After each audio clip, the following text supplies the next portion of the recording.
student from Rama Medical College, Hapur. Yes, you heard it right. I am a second year MBBS student. I have passed my first year with good marks. So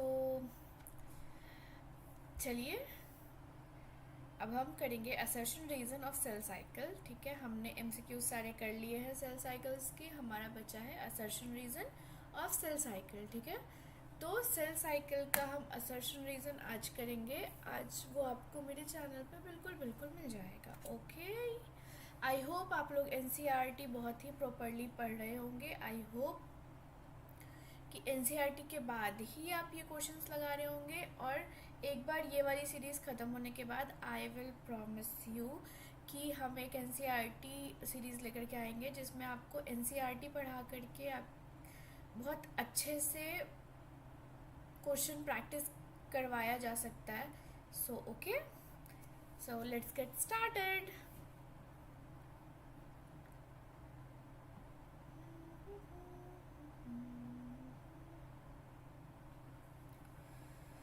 okay, तो हम शुरू करेंगे question number 60 से. हमने question number 59 तक MCQs में कर लिया है. क्वेश्चन नंबर 60 से असर्शन रीज़न है. तो चलो बच्चों, interface occupies 75 to 95% of the total generation time. True है. Interface is the long non-dividing phase.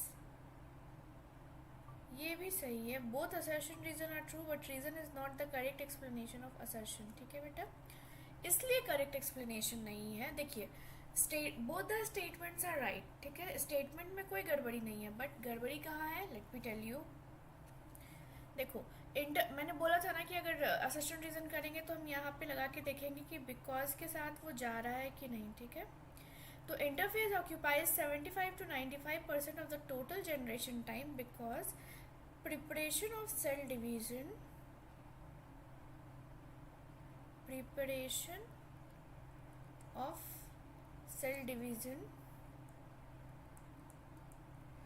takes time.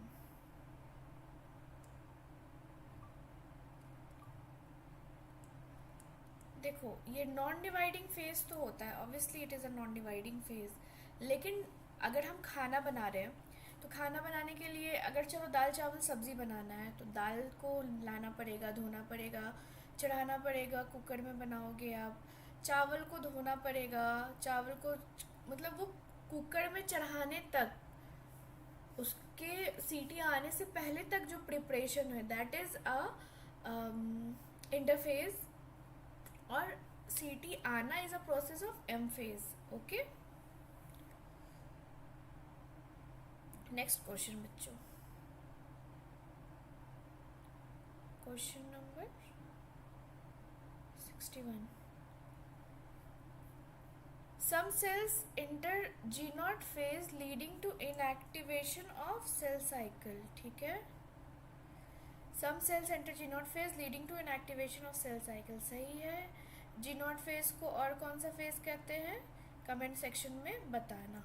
ठीक है, G0 phase occur due to non-availability of mitogens and energy-reaching compounds. बिल्कुल सही. तो both assertion reason are true and reason is the correct explanation of assertion. Okay, now we will do question number 62.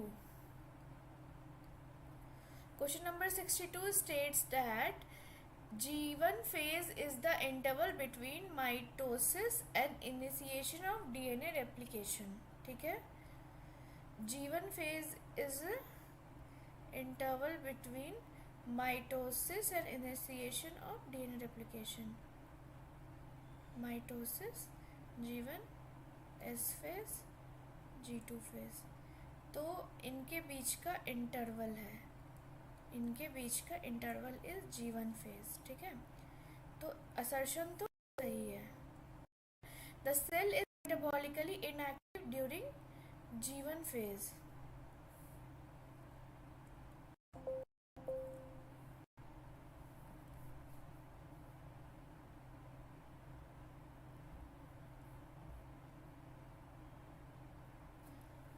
The cell is metabolically inactive during G1 phase. Metabolically inactive नहीं बेटा, metabolically active होता है, ठीक है। तो assertion सही है but reason is false. Just give me a second guys, just a minute please.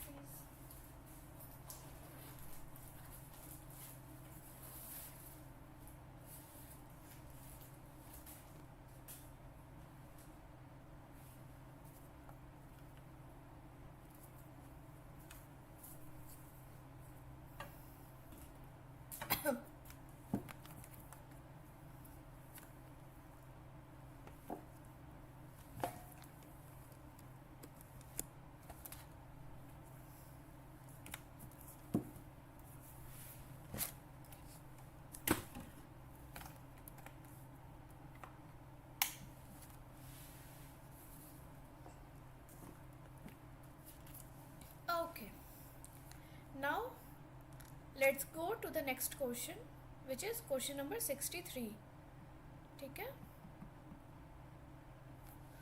Prophase is the first stage of mitosis which shows S and G1 phase of interphase. Question number 63, right? Prophase is the first stage of mitosis which follows S and G1 phase of interphase. Okay, यहाँ पे एक गलती है, वो आप choose करो, ठीक है। अब हम नेक्स्ट रीज़न पढ़ेंगे। वैसे तो ये स्टेटमेंट गलत है, because prophase is the first stage of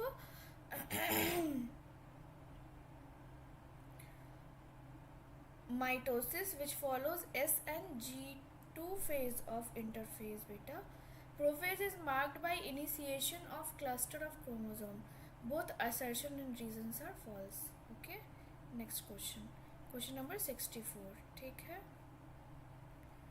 question number 64, small disc shaped structure at the surface of the centromere are called kinetochore. Kinetochore serve as the site of attachment of a spindle fiber to centromere. Both the statements are correct but not the correct explanation of assertion. Okay, next question.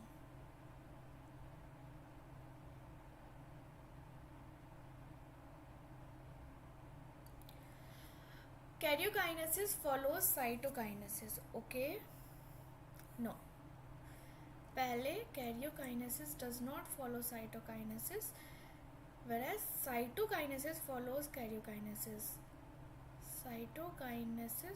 Cytokinesis follows, yes, cytokinesis follows karyokinesis.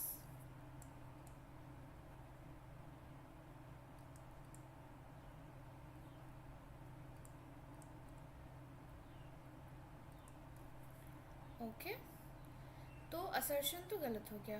Karyokinesis is the division of cytoplasm into two daughter cells. नहीं बेटा, Karen's मतलब nuclei होता है, nucleus, ठीक है।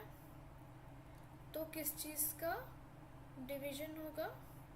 It is a division of nucleus.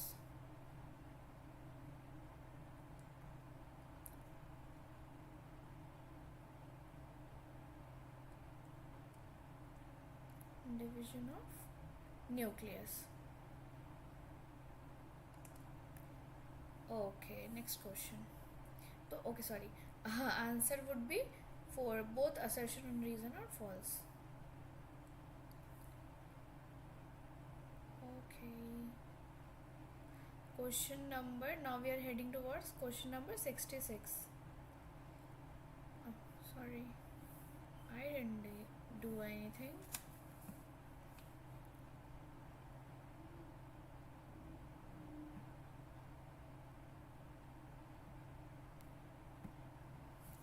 Okay, the process of pairing of the chromosome is called synapses.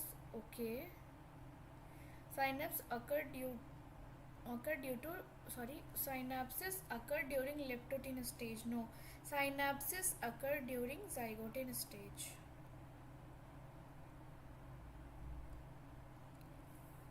So if assertion is true but reason is false, okay, and this is wrong, पता नहीं क्या हो गया ये। Next question number 67, I think.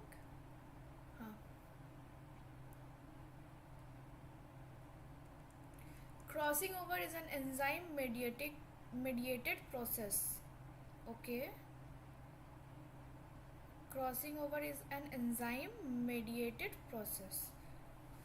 Okay, the enzyme involved in crossing over is lyase. No, the enzyme involved in crossing over is recombinase.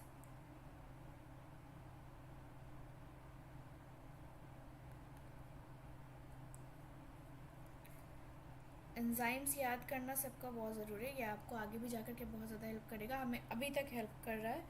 तो enzyme involves in the crossing over is lies. Okay, तो assertion तो सही है बेटा, but reason is false. तो third. Next question, question number 68।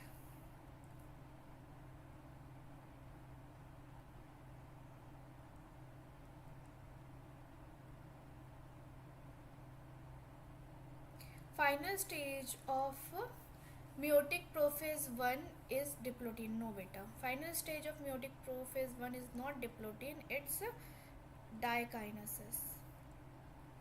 Diakinesis. Okay, diakinesis. Diplotin is marked by terminalization of chiasmata. No, both assertion and reason is false. Both the statement is wrong. Diplotin is tendency जो होता है recombinase, मतलब tendency जो होता है वो recombine होने का टेंडेंसी होता है होमोलोगस क्रोमोसोम के साथ, तो bivalent to separate from each other. ठीक है, तो separate from each other at the time of crossing over. ठीक है, तो diplotene is marked by terminalisation of chiasmata नहीं होगा। Dissolution of synaptonemal complex. Okay, next question.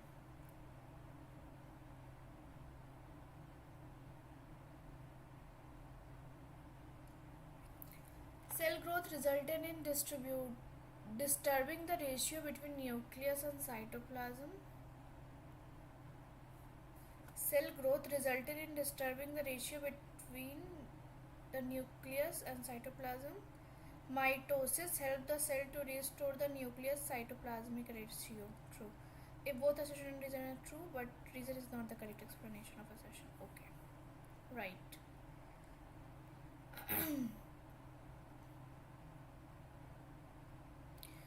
Last question beta. The stage between the two meiotic division is called interkinesis. Interkinesis is generally short-lived. True, but stage between दो meiotic division के interkinesis तो होता है, लेकिन उसका reason थोड़ी हुआ, वो तो छोटा होता है ऑब्वियसली, उसका कैरेक्टर हुआ ना कि वो छोटा है, तो answer would B second. Okay, thank you बच्चों। अब हम नेक्स्ट चैप्टर करने वाले हैं बायोमोलिक्यूल्स। बायोमोलिक्यूल्स से भी क्वेश्चंस आते हैं, और एक होमवर्क है आपके लिए। बायोमोलिक्यूल्स में जो टेबल्स दे रखे हैं, like composition in the environment वाले और composition in the human body, percentage composition of the human body, percentage composition in the environment, ये वाली टेबल। फिर उसके बाद वो टॉक्सिन्स, ड्रग्स के एग्जांपल्स जो टेबल है, सेकेंडरी मेटाबोलाइट्स के, सेकेंडरी मेटाबोलाइट्स, ये सारे चीज़। तो ये आप जो भी टेबल्स दे रखे हैं ना बायोमोलिक्यूल में, वो आप पढ़ के आएंगे नेक्स्ट एमसीक्यू करने के लिए मोर प्रिसाइजली। ऐसे तो आप पूरा चैप्टर ही एनसीईआरटी से पढ़ के आएंगे, बट बायोमोलिक्यूल का क्या है ना कि उसके tables are more important than their whole content. More important है, बट इसका मतलब ये नहीं है कि एनसीईआरटी का जो चैप्टर है वो लेस इम्पॉर्टेंट है, वो भी इम्पॉर्टेंट है। But generally previous year questions में देखा गया है कि वो टेबल से क्वेश्चन सॉल्व हो जाते हैं, तो आप टेबल कर लो, हमें स्मार्ट वर्क करेंगे। ओके, गधा मजदूरी हमें नहीं करनी। ओके, तो ये आप करके आएंगे। आई होप आप सब करके आए। तो ऑल द बेस्ट बच्चों, all the best, keep hustling, MCQ practice करते रहो। आई होप फिजिक्स और केमिस्ट्री भी पढ़ ले लिया आपका अच्छा चल रहा हो। Thank you. और whatever you need, any help, whatever you need, related to your need 2025, you can ask me on my Instagram channel which is doctors thing कायनात मरियम करके भी आप सर्च करेंगे तो आपको मिल जाएगा। प्लीज़ जो मेरा पब्लिक अकाउंट है उस पर जाके मैसेज करें। Don't message me on my personal account, public account आप लोगों के लिए ही है। प्लीज़ आप वहाँ पे जाके जो भी क्वेरीज है आप वहाँ पे मैसेज करें। Thank you, all the best, और पढ़ाई करते रहो बच्चों अच्छे से।